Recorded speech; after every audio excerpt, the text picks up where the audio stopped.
नमस्कार मंडळींनो, ठरलं तर मग मालिकेच्या आजच्या भागामध्ये आपण पाहणार आहोत की आता भर कोर्टात अर्जुनने पुरावे दाखवता क्षणी दामिनी उठून उभा राहते आणि म्हणते की माझे जे विरोधी वकील आहेत ना अर्जुन सुभेदार, ते कदाचित मिलॉर्ड विसरतायत की ते त्यांच्या बायकोला साक्ष द्यायला लावतात आणि मला वाटतं की त्या कॉम्प्रोमाइज विटनेस आहेत म्हणून.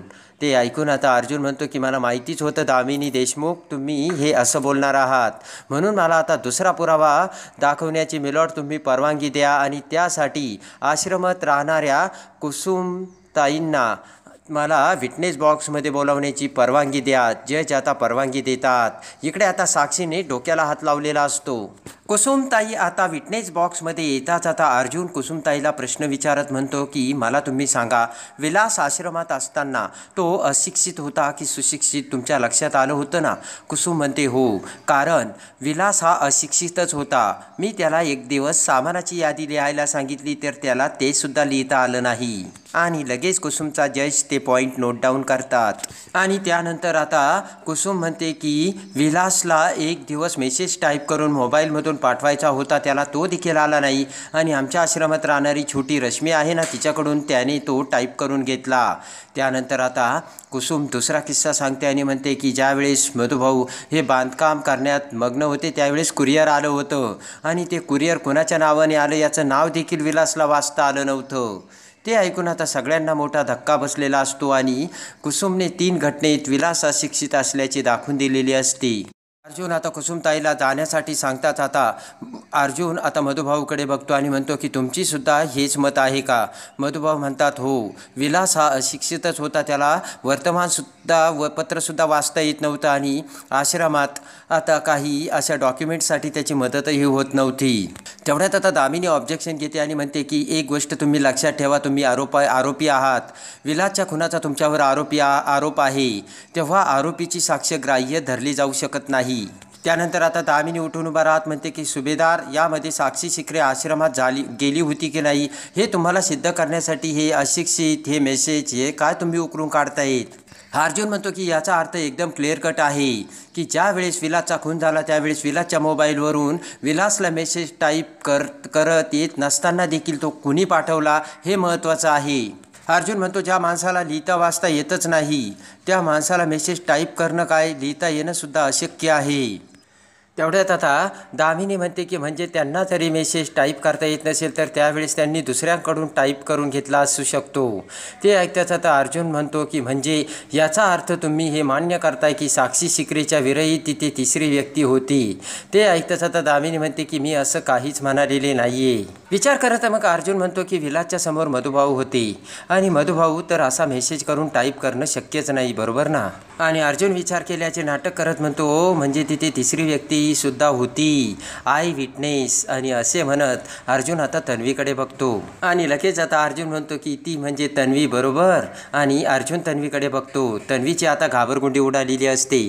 अर्जुन म्हणतो सॉरी मिस तन्वी, आज मी तुम्हाला जास्तच त्रास देतोय. आणि लगेच आता अर्जुन पुन्हा तन्वीला विटनेस बॉक्समध्ये यायला सांगतो. घाबरतच तन्वी आता विटनेस बॉक्समध्ये येते आणि तेवढ्यात आता तन्वी विटनेस बॉक्समध्ये येताच अर्जुन म्हणतो की मिस तन्वी, मला एक सांगा ना, मधुभाऊ हे विलास समोर उभा होते त्यावेळेस विलास मेसेज कसा टाईप होता? म्हणजे तुम्ही तिथे लपून बघत होता ना, तुम्हाला तर ते सगळं दिसलं असेल, कसं करत होता ते सांगा ना जरा. तन्वी आता अर्जुनकडे बघते. तन्वीला आता आपण मेसेज विलासच्या मोबाईलवरून कसा टाईप केला होता हे सगळं आठवतं, पण तन्वी म्हणते नाही, विलासने तो मेसेज कसा केला होता ना ते मला अजिबात माहिती नाही आणि मी बघितलंही नाही. त्यानंतर आता अर्जुन म्हणतो की बरोबर आहे, विलासने तो मेसेज तू तिथे लपल्या अगोदर पाठवला असेल, आपण असं समजूयात, बरोबर ना? आणि त्यानंतर आता अर्जुन म्हणतो तन्वी बरोबर ना? आणि अर्जुन म्हणतो की तसाही जो एक माणूस ज्याला लिहिता वाचता येत नाही तो माणूस मेसेज पाठवतो म्हणजे ही एक जादूच आहे, बरोबर ना दामिनी देशमुख? तर आता दामिनी खाली मान घालते. आता अर्जुन तन्वीकडे बघतो आणि म्हणतो की मी ना तन्वी तुला आता अजून एक जादू दाखवणार आहे. मला एक सांग ना, तू पोलीस स्टेशनमधून आपण जर आश्रमात यायचं असेल तर साधारणतः किती वेळ लागतो? आपण जर गाडीने आलो तर? विचार करत आता तन्वी म्हणते की 15-20 मिनटं लागतात. तर आता अर्जुन म्हणतो की 15-20 मिनटं ठीक आहे, आपण 30 मिनटे पकडूयात. आणि तेवढ्यात आता अर्जुन म्हणतो की राईट. आता जज ते पॉईंट नोट डाऊन करतात. पटकन अर्जुन आता त्याच्याकडील ते विलासचे डेट रिपोर्ट आणि विलासची ती नार्कोटिक टेस्ट आता त्याचे रिपोर्ट जजला दाखवतो आणि म्हणतो की या दोन्ही टेस्टमध्ये आणि मेसेज पाठवल्याची वेळसुद्धा या रिपोर्ट्समध्ये आहे मी लॉर्ड.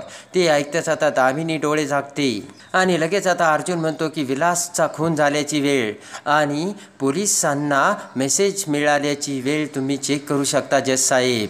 लगेच आता जज ती वेळ बघतात आणि ते आता जज सगळे आता ते रिपोर्ट्स काळजीपूर्वक चेक करतात आणि ते चेक करता क्षणी इकडे अर्जुन म्हणतो की हे सगळे तुम्ही बघितले त्यावरून तुम्हाला असं कळालेलंच असेल की मिलॉर्ड विलासचा खून अगोदर झाला आणि त्यानंतर विलासच्या मोबाईलवरून मेसेज पाठवण्यात आला आहे. आणि ते ऐकताच आता साक्षी आणि प्रियाचे धाबेदान आणलेले असतात आणि लगेच आता अर्जुन म्हणतो की यावरून लक्षात आलं असेल मिलॉर्ड जी व्यक्ती हयातच नाही आहे जिवंतच नाही आहे आणि ती व्यक्ती सगळं त्याला लिहिता वाचता येऊन मेसेज पोलिसांना पाठवू शकते. जादूच आहे तर नाही तर काही. आणि अर्जुन म्हणतो ही तर जादू आहे नाही का तन्वी. इकडे आता अश्विन आणि विराजसुद्धा एकमेकांकडे बघू लागतात आणि तेवढ्यात आता दामिनी उठून उभा राहते. दामिनी म्हणते की ॲडव्होकेट सुभेदार नाहीस पण त्याने हे सिद्ध होत नाही ना खून साक्षी शिकरेने केला आहे म्हणून. आणि लगेच आता अर्जुन म्हणतो मी साक्षी आणि विलासच्या खुनासंबंधीचं काही अजून बोलतच नाही. मी फक्त हेच सांगतोय की मेसेज हा विलासच्या मोबाईलवरून पाठवला होता पण तो विलासने केला नव्हता. आणि आता दामिनीला गुपचूप पुन्हा खाली बसावं लागतं.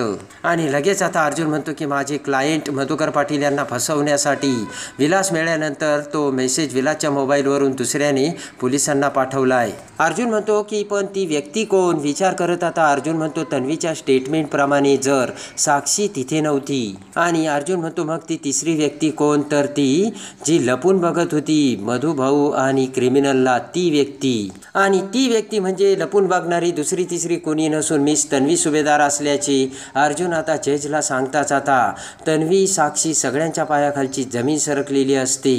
आणि आता घाबरतच प्रिया म्हणते की नाही मी नाही केला मेसेज. तर अर्जुन म्हणतो मग कुणी केला. साक्षीने केलाय का. साक्षी होती का तिथे. तन्वी आता गडबडते. तन्वी म्हणते की साक्षी कसा करेल मेसेज साक्षी नव्हती ना तिथे. आणि लगेच आता अर्जुन म्हणतो की तू म्हणते साक्षी तिथे नव्हती मेसेज तर पाठवला गेलाय तन्वी आणि मग तिसरी व्यक्ती तूच होती तिथे म्हणजे तूच मेसेज पाठवलाय का. तन्वी आता ततमम करू लागते आणि तन्वी आता खूप घाबरलेली असते. आणि तेवढ्यात आता अर्जुन आता भीती दाखवत आता तन्वीला सांगत असतो की कोणी केला बोला तुम्ही केला की साक्षीने केला बोला. तन्वी आता घाबरत असते. तेवढ्यात ॲडव्होकेट रविराज उठून उभा राहतो आणि म्हणतो की अर्जुन सुभेदार तन्वीला तुम्ही असं आरोप करू शकत नाही आणि प्रेशराईज करू शकत नाही. मी तन्वीचा वकील आहे. तेवढ्यात आता दामिनी उठून उभा राहते आणि म्हणते की बरोबर आहे तन्वी सुभेदार एक आय विटनेस आहे आणि विलासचा खून आता कोणी केला कसा केला कुठे केला याचे पुराव्यासकट अगोदरच जजला दाखवले गेले आहे आणि तन्वी सुभेदार तर फक्त एक आय विटनेस आहे मी लॉर्ड. लगेच आता अर्जुन म्हणतो की मुद्दा हा आहे ॲडव्होकेट दामिनी देशमुख तुमच्या आय विटनेसने खूप काही सांगितलंय पण मुद्दा हा आहे की तिने जे काही सांगितलं ते खरं नाहीच आहे तेव्हा तिच्यावर विश्वास ठेवायचा कसा. अर्जुन म्हणतो की याच्यातील कुठलंही स्टेटमेंट ग्राह्य कसं मानायचं ते आता तुम्हीच सांगा.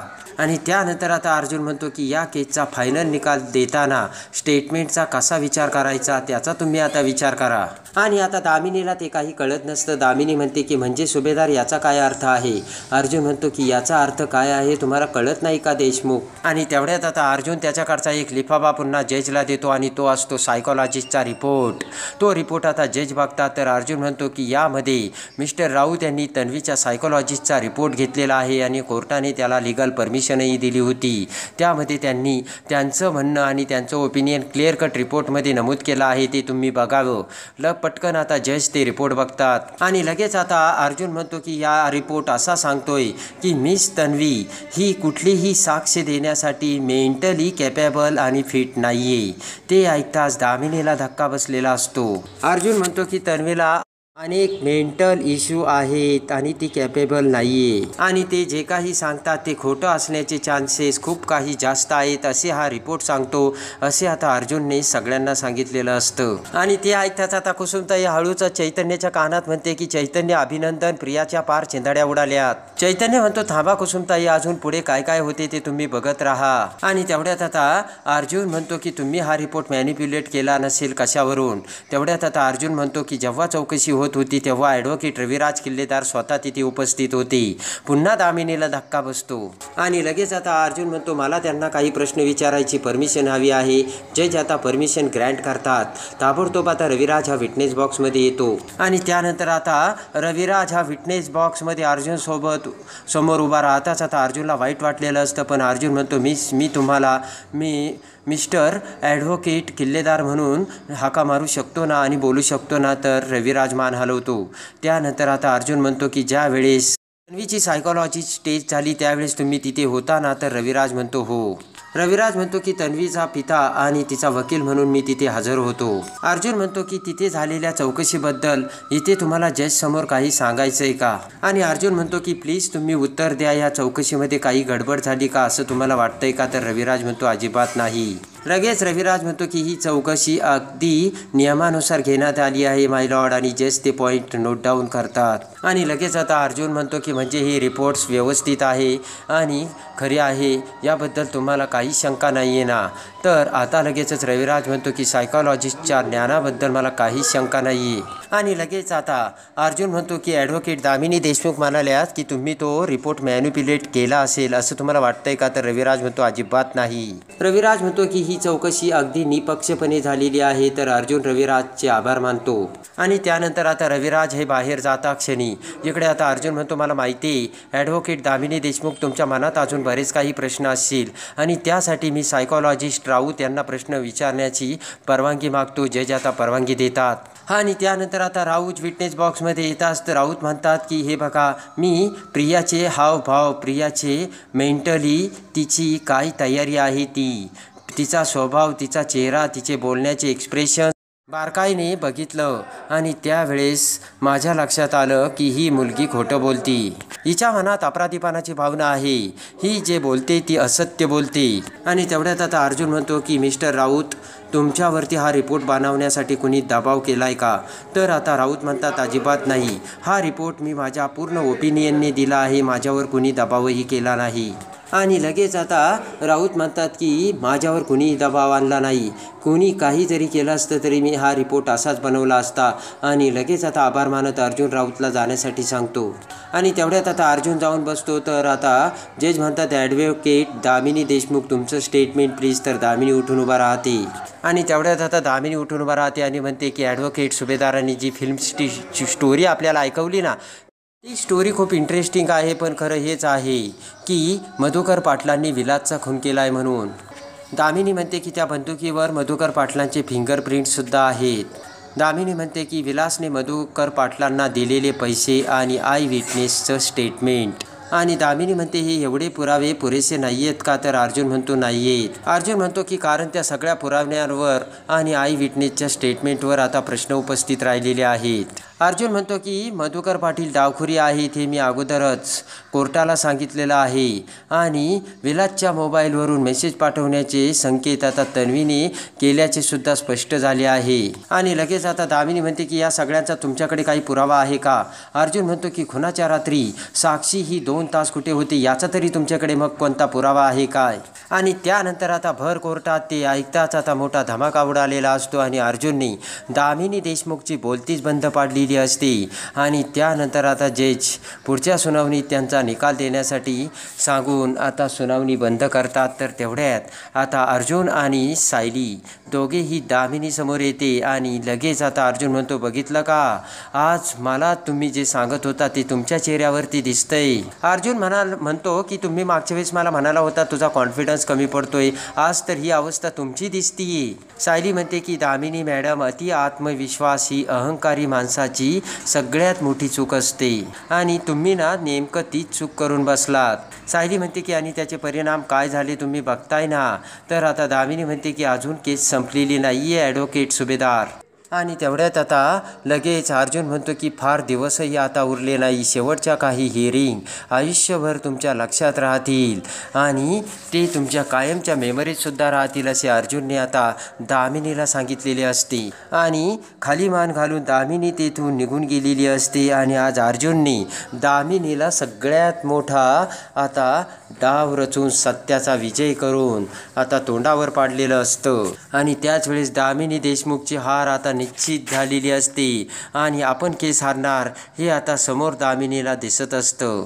आणि आता तन्वीने विलासच्या मोबाईलवरून मेसेज केला आणि खून साक्षीने केला आणि तन्वीसुद्धा यामध्ये सहभागी होती. हे सत्य आता अश्विन आणि रविराज समोर आणि सगळ्यांच्या समोर आलेलं असतं.